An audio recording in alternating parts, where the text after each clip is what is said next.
Bueno, chicos, seguimos entonces, vamos a ver el punto B, que se refiere a las reformas ilustradas en España.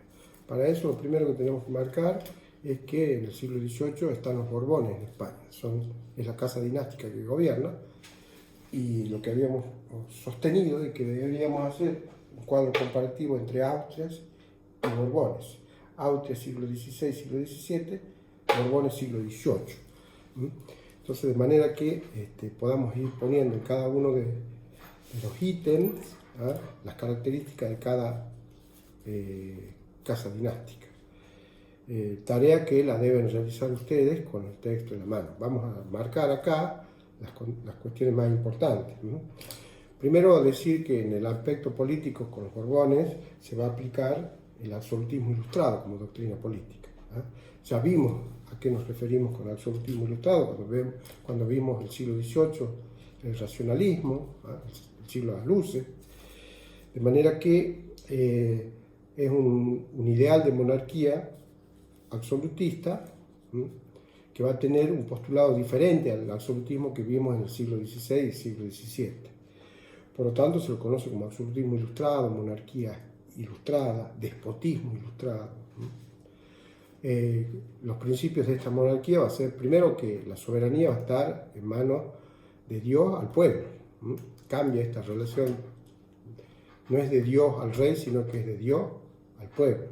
Es decir, el poder político le confiere Dios a la comunidad, a los hombres, y estos firman con el gobernante, con el rey, un pacto. Es decir, esto es consecuencia de que el poder va a ser delegado. El principio de que el Estado va a primar, el principio de que el Estado está por encima del reino, por encima de los hombres. Primero está la comunidad, y de ahí nace, a través de un pacto de asociación, el Estado.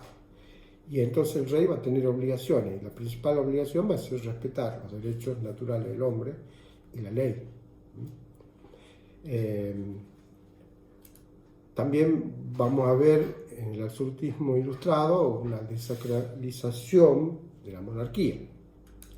Esto es, el poder político se vuelve mucho más laico. ¿Cómo llegan los Borbones a España? Llegan a partir de la Paz de Utrecht de 1713, luego de la Guerra de Sucesión, que se había dado porque el último rey de la Casa de Austria había muerto sin dejar descendencia.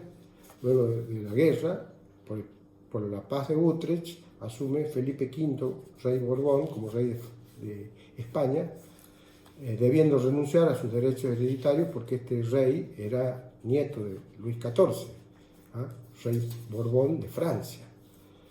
Aquel del Estado soy yo, del absolutismo monárquico. Y bueno, con Felipe V se inicia el gobierno de los Borbones en España. Y la primera finalidad que tienen los Borbones para España es sacarla de ese estado de letargo, de esa decadencia en la que había incurrido en el siglo XVII. Es decir, ver la forma de poner a España nuevamente como primera potencia o como una de las potencias más importantes en Europa. Para eso hay que hacer amplias reformas. Y entonces las reformas borbónicas van a ser reformas que van a aplicarse a diversos aspectos: educativo, económico, social, cultural. Decir también que se va a crear en España una centralización administrativa y se va a buscar la especialización de las funciones, descentrar ese viejo sistema de los Austrias, y para eso se van a crear intendencias.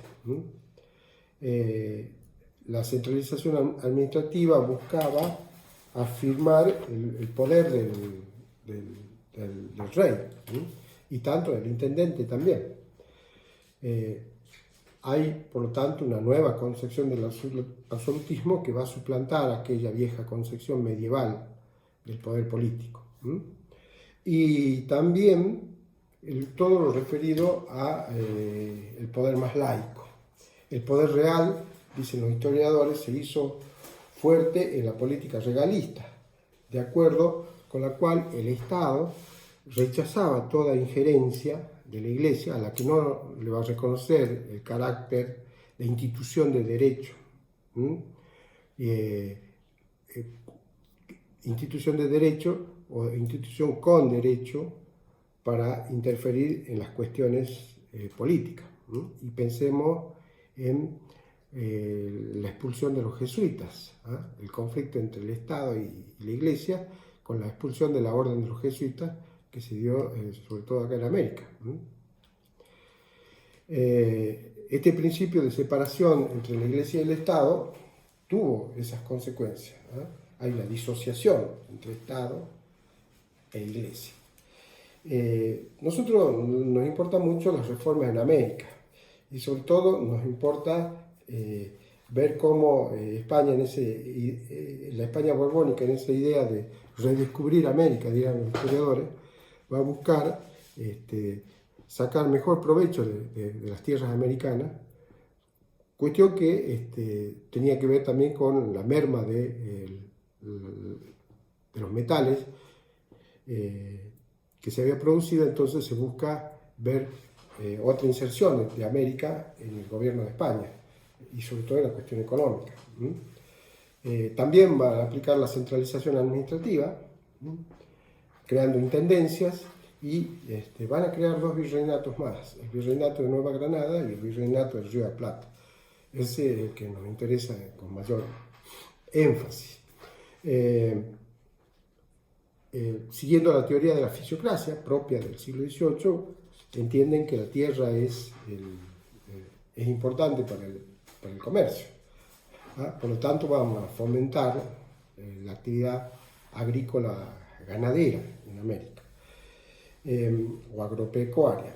Y para eso tienen que romper con el monopolio comercial. Recuerden ustedes, en la época de los Austrias, estamos con un monopolio comercial en el cual las colonias solamente podían comerciar con España a través de lo que se llamó el comercio a través de las flotas y galeones. Acá se abre el comercio, la apertura del comercio era esencial para poder desarrollar la industria. Por lo tanto, van a sufrir presiones los españoles de parte de Inglaterra y Francia en la necesidad de la apertura de puertos, sobre todo de Francia y España, que tenían un parentesco dinástico, ya lo vimos. El desarrollo que se estaba dando en el capitalismo incentivaba la producción, y la revolución industrial exigía la necesidad de mercado. Entonces era imperioso hacer algún tipo de reforma. Las medidas más importantes que va a tomar España para América va a ser la implementación del sistema de navíos de registro de 1740, y que era un sistema más flexible en el plano económico, y también la autorización del comercio intercolonial, que estaba prohibido. Calculen ustedes que se crearon para esta época, o se abrieron para esta época, 14 puertos en España y 19 en América, entre ellos el puerto de Buenos Aires. Y esta apertura del puerto de Buenos Aires va a tener amplios efectos en la zona del Río de la Plata, porque si pensamos en el Buenos Aires colonial de la época de los Austrias, en que estaba olvidado porque no había oro y plata, ahora que con esta reactivación económica y esta nueva concepción de que la plata, la riqueza de una región tiene que ver con la tierra, la región pampeana, rica región para producir, más el litoral también, se revaloriza Buenos Aires, y Buenos Aires empieza a aparecer como un centro comercial importante, y es punto de salida hacia el Atlántico. Es más fácil llevar los productos de Buenos Aires a España vía atlántica que dar la vuelta, como en el viejo sistema, de llevar los productos hasta Lima, de ahí a Cusco, y de Cusco dar toda la vuelta por Panamá y recién llegar a España. Este viaje es mucho más directo, esta ruta comercial es más directa. Por lo tanto, el crecimiento que experimenta Buenos Aires en el siglo XVIII es muy importante, y también con la formación de las clases, ¿no?, dentro de la colonia. Es decir, los españoles en primer lugar, pero empieza a aparecer el comerciante criollo, ¿no?, que va a tener mucha incidencia después en los primeros años del siglo XIX. La creación del Virreinato de Río de la Plata de 1776 tuvo que ver con una cuestión también geopolítica referida a este problema de la disputa de la posesión de las tierras con Portugal. Entonces era necesario marcar presencia, poner un ejército español fuerte en Buenos Aires para evitar todo intento de apropiación de parte del Imperio Lusitano. Buenos Aires crece económicamente, y también el centro comercial se traslada de Lima, sobre todo el norte argentino, se dirige hacia Buenos Aires en vez del viejo camino del Perú que dirigía o que llevaba a Lima. Y esto también tiene que ver en las regiones de nuestro país o de nuestro virreinato, cómo se van marcando las regiones económicas importantes, y quién gana y quién pierde en este cambio económico. Pero es importante el cambio económico en la medida que también va a ser después el factor determinante en los primeros años del siglo XIX, y sobre todo en el suceso de Mayo. Centralización administrativa que, como dijimos, tenía que ver con la creación de intendencias. También se crean las intendencias acá, como Salta del Tucumán, Córdoba del Tucumán, gobernaciones. ¿Qué queda para hacer referencia al tema de la mentalidad? Y esto sí me parece relevante. José Luis Romero, en su libro Historia de las Ideas Políticas en la Argentina, plantea estas ideas de la mentalidad de los Austrias y la mentalidad de los Borbones, que después se traslada a nuestra historia argentina. Pensemos, la mentalidad de los Austrias profundamente católica y autoritaria, a la mentalidad de los Borbones liberal y laica. Y no son dos datos menores, porque esto va a tener incidencia después entre la puja entre interior y Buenos Aires.